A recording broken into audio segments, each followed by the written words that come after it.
Hai semuanya, ketemu lagi bareng Mihu di sini. Oh ya, kali ini Mihu akan membawakan alur cerita Donghua yang berjudul Battle Through the Heaven. Mihu mengingatkan sekali lagi ya bahwa konten ini full spoiler. Tanpa lama-lama lagi, yuk langsung aja kita masuk ke isi ceritanya.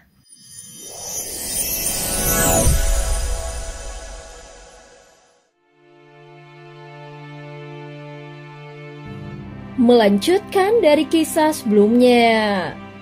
Sebelumnya, jika di antara mereka mendapatkan senjata suci klan Yuanzhen yang menyatu ini, maka kekuatan serangannya tidak akan terbayangkan, sehingga membuat kedua belah pihak berpikir harus memperolehnya. Pada saat ini tinju yang diselimuti oleh cahaya keemasan meledak dengan dahsyat di tengah kapan disertai dengan dentuman yang menggema serta rasa sakit yang menusuk.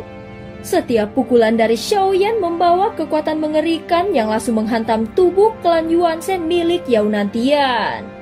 Meskipun cahaya emas di tubuh klan Yuanzhen Yao Nantian tidak diperkuat dengan teknik pertempuran, namun berkat kekuatan dari ranah kuno, itu sudah cukup untuk menahan serangan demi serangan pukulan Xiaoyan secara langsung.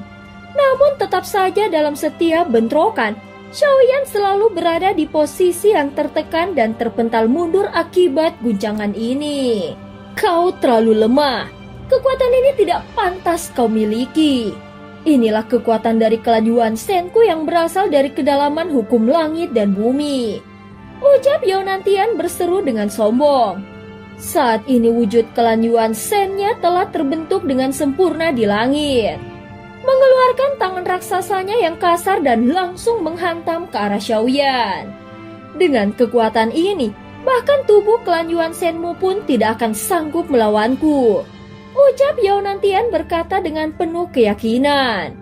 Namun tepat sebelum tinju besar itu mengenai sasarannya, sesosok bayangan tiba-tiba menerjang ke depan. Dalam sekejap, sosok seperti daging membesar dan menjadi makhluk raksasa yang bahkan lebih besar dari tubuh manusia biasa. Klan Yuanzhen, biarkan aku menelannya. Biarkan aku menelannya. Teriak makhluk itu sambil membuka mulut besarnya dan langsung menelan klan Yuanzhen Yao Nantian. Pada saat yang sama, Xiaoyan memanfaatkan kesempatan yang langka ini. Dia segera mengulurkan tangannya dan langsung meraih pusaka penghancur bintang yang baru saja terbentuk. Seketika aura siklus kehidupan dan kematian meledak dari tubuh Xiaoyan. Apa ini? Teriak Yao Nantian dengan panik ketika perubahan mendadak ini terjadi. Dia juga menyadari bahwa pusaka penghancur bintang telah direbut oleh Xiaoyan. Kalian berdua, kenapa kalian begitu tidak berguna? Bahkan tidak bisa menahannya sebentar saja. Yao Nantian memaki dengan marah dan menyaksikan klan Yuanzhen miliknya ditelan begitu saja. Saat ini dia mencoba mengendalikan klan Yuanzhen-nya dan berusaha melepaskan dirinya dengan paksa. Namun Xiaoyan tidak akan membiarkan hal itu terjadi. Kultivasi klan Yuanzhen Xiaoyan belum mampu menembus batas ranah kuno. Hal ini disebabkan oleh kedua kendala utama yang menghalanginya. Pertama, waktu penyempurnaannya terlalu singkat, dan kedua garis keturunan di dalam tubuhnya masih cacat. Tetapi jika dia berhasil mendapatkan klan Yuanzhen milik Yao Nantian, maka klan Yuanzhen-nya pasti bisa menembus ranah kuno. Dengan mata berkilat, Xiaoyan berniat mengulangi trik lamanya dan mengurung klan Yuanzhen Yao Nantian yang telah ditelan oleh glasir darah raksasa ke dalam ruang lingsu di dalam pagoda emas miliknya. Setelah mendapatkan pusaka penghancur bintang, tubuh Xiaoyan kembali ke bentuk manusia biasa. Namun kecepatannya justru lebih cepat dari jiwa ilusi. Dalam sekejap dia sudah sampai di dekat glasir darah raksasa dengan satu tarikan yang kuat dari telapak tangannya. Kekuatan hisap langsung menyelimuti makhluk berdaging itu. Setelah menelan klan Yuanzhen Yao Nantian, tubuh berdagingnya membekak secara tidak wajar, sehingga tampak seperti planet berdaging yang menggelinding dan mengguncang kekosongan. Yao Nantian yang masih mencoba mengendalikan klan Yuanzhen-nya di dalam tubuh glasir darah raksasa, berusaha memberontak dan melepaskan diri. Namun semua kekuatannya seperti menghantam kapas dan tanpa hasil apapun. Sehingga sampai saat ini dia tidak mampu melepaskan klan Yuanzhen-nya dari dalam tubuh berdaging itu. Setelah Xiaoyan mendekat, gelasir darah raksasa tiba-tiba menghilang begitu saja bersama dengan klan Yuanzhen Yaunantian. Apa yang telah kau lakukan? Itu klan Yuanzhen-ku. Yaunantian menatap dengan mata membelalak dan penuh keterkejutan. Bagi dirinya, klan Yuanzhen itu sangatlah penting. Tanpanya maka pondasi kekuatannya akan terguncang. Kembalikan klan Yuanzhen-ku, teriak Yaunantian dengan kebencian di matanya. Namun dia tidak tahu trik apa yang digunakan Xiaoyan sehingga makhluk yang menelan klan Yuanzhen-nya tiba-tiba menghilang. Saat ini Yaunantian benar-benar tidak bisa merasakan apapun dari klan Yuanzhen-nya. Bahkan koneksi jiwanya yang terikat erat pun telah sirna. Untuk pertama kalinya di dalam hidupnya, Yaunantian akhirnya kehilangan kendali atas emosinya. Di medan pertempuran ini, sebuah lonceng raksasa tiba-tiba perlahan muncul. Lonceng raksasa ini berasal dari zaman kuno yang telah lama menghilang. Lonceng itu memancarkan aura kuno dan dikelilingi oleh lapisan cahaya yang menyelimuti daerah Xiaoyan. Yaunantian segera mengaktifkan lonceng raksasa yang tergantung di kekosongan. Seketika suara dentumannya mengguncang langit menyebabkan tubuh Xiaoyan langsung terguncang hebat. Terlihat darah segar menyembur dari mulutnya dan organ dalamnya seperti diremas lalu diputar-putar. Meskipun dia memiliki tubuh fisik yang kuat, namun organ dalam tetaplah titik terlemahnya. Saat melihat serangannya membuahkan hasil, Yaunantian kembali membunyikan lonceng raksasa. Segera gelombang kejut dari lapisan-lapisan cahaya menyapu udara. Xiaoyan memang kuat, tetapi karena dia tidak bisa bertahan secara terus-menerus, maka satu-satunya jalan baginya adalah menyerang balik.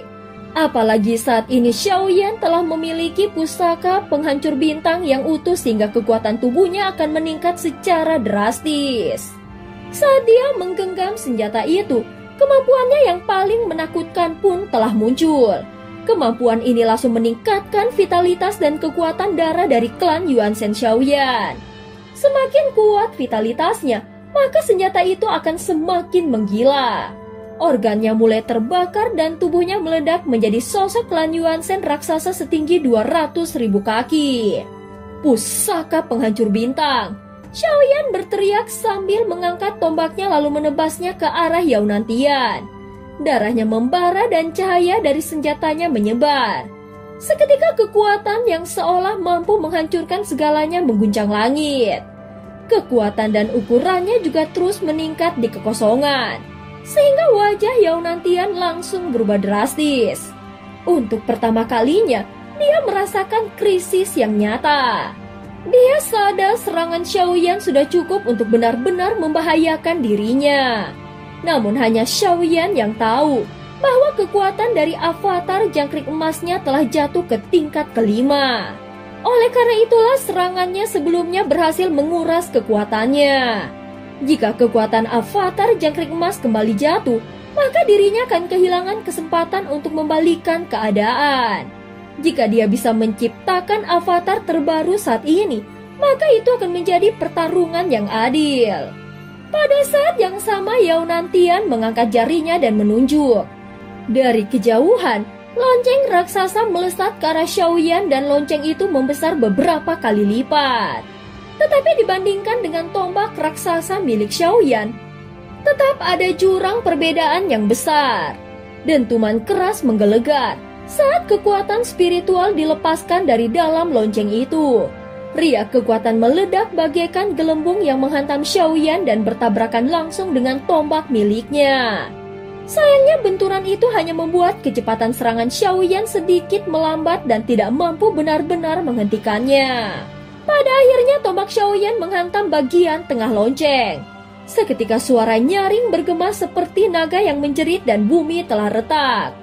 Namun tubuh Xiaoyan terguncang hebat. Organnya diserang balik dan dia kembali menyemburkan darah segar. Namun luka separah ini tetap belum cukup untuk menghentikan avatar Yuan Shen Xiaoyan yang sudah nyaris menembus ranah kuno. "Aku akan menghancurkanmu," teriak Xiaoyan langsung meraung keras. Tanpa peduli biaya apapun, dia membakar darahnya sepenuhnya sehingga kekuatan avatar Yuan Shen-nya memuncak dan ledakan auranya menghantam ke sekeliling. Pada saat berikutnya, dari dalam lonceng raksasa terdengar suara retakan. Situasi yang tadinya tampak seperti jalan buntu kini mulai menunjukkan celah untuk dibalikan.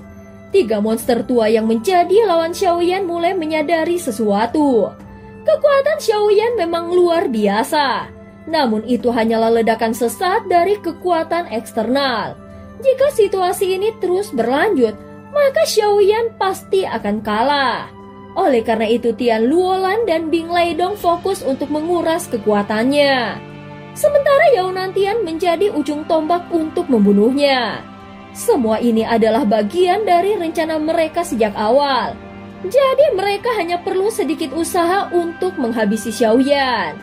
Namun Yao Nantian yang sebelumnya tenang kini kehilangan kendali setelah kehilangan klan Yuan Shen-nya. Amarahnya memuncak dan niat membunuhnya meledak sehingga dia bersiap untuk menggunakan kartu trufnya. Saat ini dia menekan kedua jarinya di tengah dadanya dan sebuah tanda misterius muncul di antara jari-jarinya. Dari sela-sela jari itu muncul cahaya biru tajam seperti es milik Bing Leidong, disertai dengan kekuatan yang mendalam dan mengerikan. "Kalau kami bisa membatasi kekuatanmu, maka kami tidak akan sampai serumit ini. Pertarungan ini sudah selesai. Setelah kau mati, aku akan membedah tubuhmu perlahan-lahan dan mempelajari setiap inci kekuatanmu." Segel pemusnah bumi. Dalam sekejap krisis luar biasa menyelimuti seluruh tubuh Xiaoyan. Aura dari segel itu begitu kuat sehingga membuat jiwanya ikut bergetar hebat. Dan cerita pun berakhir. Terima kasih udah dengerin Mihu dari awal sampai akhir ya. Please jangan lupa untuk like, comment, and subscribe. Sampai jumpa.